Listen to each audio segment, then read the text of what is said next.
Hey everybody, Eric Brown, MOBO-Media, MOBO-Media. Hey, I want to talk about another subject near and dear to my heart. This is kind of veteran related, military related, and this has to do with the not the veteran, not the military member, but the military member's family. And a lot of times people they look past the fact that the military family also serves when the military member serves, and so they travel where the military member goes around the world, and a lot of times their lives are disrupted because of having to follow you know the military member around. Because keep in mind, it's really tough to have a solid career when you're constantly moving and constantly moving and constantly moving, things like that. Every state has different licensing requirements, all type of stuff, man. I don't care if it's cosmetology, man. Being married, a military spouse, man. I ran across a situation, I think, in Texas where I think they changed the law, but what they did was they wouldn't recognize like cosmetology licenses and other licenses and things like that from other states. Every state's had their own requirement, which I think is crap. I think they should consider the military spouse and what they've had to go through and things they have to sacrifice. So one of the things I always tell people is that not only does the military member serve, the family serves too, the spouse serves too. And I'll be honest with you, in my experience, I've seen it where hell, the spouse served even more than the military member. The spouse is the one that holds up the military member. They hold home down. Military members have to travel around the world and be in combat and come, all this type of stuff. And it's the spouse that's holding it down, oftentimes with the kids back home and things like that. So I always make sure to remind people that the spouse served too, the family served too. Um, and I'll tell you about a situation that happened with me when I first went to a state agency. I worked for a state agency, Texas Veterans Land Board, down in Austin. They were, I was over military. They asked me if I would take over state veteran cemetery program, which didn't mean I was going out burying people. It meant that I was sitting in Austin and I was running the cemeteries from Austin, the financial, the budget, the customer service, everything. And I had folks working for me. But oftentimes I would go out to the cemeteries to pay my respects, particularly if it's veterans, or I would go out to meet with spouses. I would go out to meet with families who were, having trouble either having trouble coping with the deaths, you know. So I would do that. I never forget. I had one mother of a young soldier that was killed in combat. She was how can I put this? She was very distraught, and you can I've seen grief to the level of where people literally um they start to have issues, behavioral issues. I don't want to say mental health issues because it's all grieving, but it can cause you to have like psychotic breaks, man. Real talk, man. I've seen it. I've seen it. That's just the power of grieving, and particularly a mother and a child, man. And to lose a child in combat, man. I think my heart goes out to the Ghost Star families, Ghost Star parents, man, because that is one of the most it's the most gut wrenching things to have to see a family. I've seen many of them, and to know that that child raised their right hand to defend the country, and they lost their lives at very young ages. So I'm always mindful of the families and the spouses of military members. So this particular mother, she lost her son in combat, and she was having some serious issues. And I kept getting these calls, and say, Eric, she's doing this, Eric, she's doing that.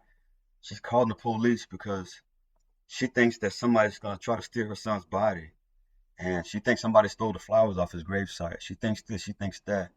It got to the point where the police became so accustomed to her that the folks at the cemetery, anytime she called the police would call the cemetery, to make sure everything was good, and they just found a way to try to manage her.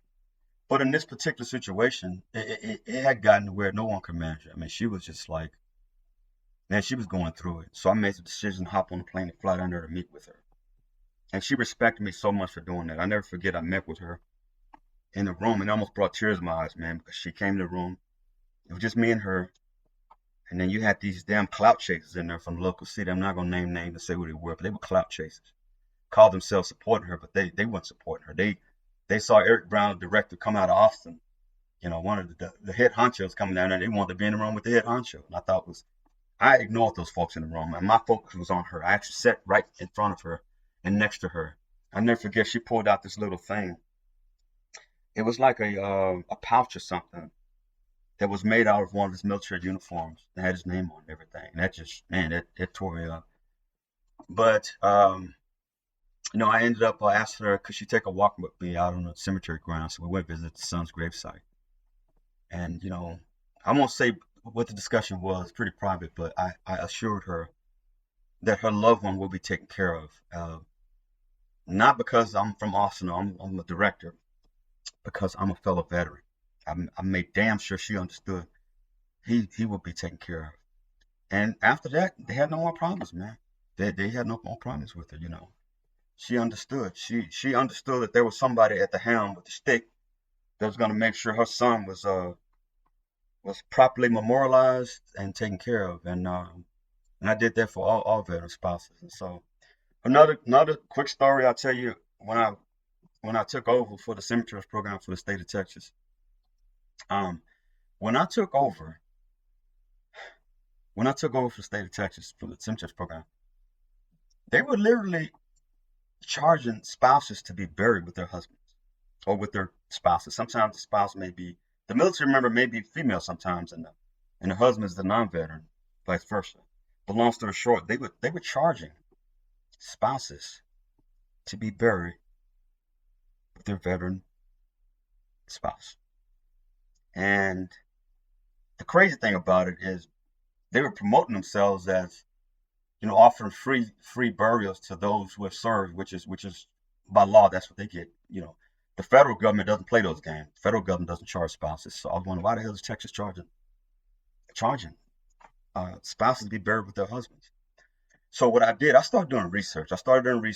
And it was actually a law. It was so crazy. They made a law of this thing that the law said that they had to pay to be buried with their spouses. And I began to work. I rolled up my sleeves and I started inquiring. I had folks tell me that there's no way in hell I get that law changed. So good luck and blah blah blah blah blah blah. But what they didn't know the passion of a man that who God protected, who God, as long as I respected him and followed him, they didn't know that there's another force behind me that was helping me to do the right thing. So long story short, what I did, I started the process of engaging leadership and letting them know it was wrong that they were charging spouses to be buried with their military member spouse, man. And I did so much research. I looked at the other states and looked at what they were doing. Some states were doing it, some states were not. And I guess they were doing it because they needed money to help maintain the cemeteries, which I thought was the craziest thing. The thing that really caught everybody's attention, when I really got everybody's attention, I did so much research that I found out that not only was Texas charging spouses to be buried with their loved one, they were charging more than any other state. Any other state. And Texas is supposed to be veteran friendly. So when I found that out, man, it was on. It was on. I took that information. I'll never forget. I walked upstairs and the executive at the time, one of the ones at the very top, went in their office, man. I asked to meet with her.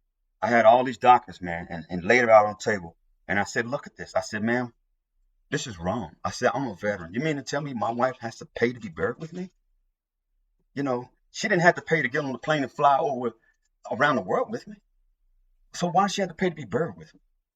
And I said, do you know what this would look like if it got outside this age? I had to go there with that. I wasn't threatening her. What I was telling her is at some point someone's going to pick up on it. So if anything, I was doing the agency a favor by, fixing this. Man, when she saw that the work I had done, her eyes got big as hell. She got big as hell. I never forget when that meeting ended. She said, I'm going to talk to the commissioner right now. The commissioner is the one that runs the whole state agency. She said, I got to tell the commissioner. She went and I guess they were, it wasn't so much of, it wasn't. I got to be careful. It wasn't so much them wanting to do the right thing. They were afraid of being embarrassed. Well, I had another issue with it. But long story short, through my diligence and through my efforts, I was able to get that law changed. And now spouses are not charged to be buried with their loved ones in the state of Texas at the state level. The federal level wasn't doing it anyway. But at the state level, they stopped it. They put out a nice news release. They took credit for it, obviously, and that's okay. But I know who made it happen. And I'm not even here to toot a horn or anything like that. I'm telling you that it was all driven by my passion, by my status as a veteran myself, and by me having a veteran spouse. And knowing that veteran spouses serve too.